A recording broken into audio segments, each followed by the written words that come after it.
Listen closely, and around the bend you can hear the faint whistle of a train blowing. It sets the tone for tourists who want to step back in time at the oldest depot in Missouri, the Chicago Alton. So says our tour guide, John Thornton. One train a day that goes up to the Pixley mines, get to feel the rumble and hear the sound of the train as it goes by once a day. John is president of the group that rescued the Victorian area depot in 1996. The railroad company wanted the aging two-story torn down, calling it a liability. Supporters instead found it a new home at 318 West Pacific. It took 6 hours to carefully move the dilapidated depot. It had not been painted since 1949.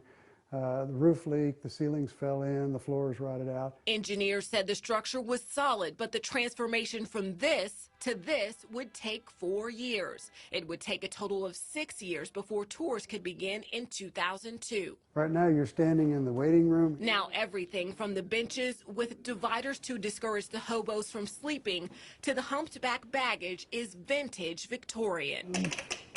The first floor was the depot with the station master and baggage rooms, ticketing and waiting area. This was a 24-hour-a-day, 7-day-a-week business. They encouraged somebody to take a job like that, had to offer them a place to live. It's kind of like a lighthouse operator. The second floor was home for the station master and his family. He was considered an upper middle class employee. The railroad provided a kitchen, dining room, parlor, and bedroom equipped with modern conveniences like this curling iron. You had to actually stick it down into a whole oil lamp like that and warm it up with the folding handles. You could then curl your hair. A second bedroom or storage room is now packed with hundreds of storytelling artifacts.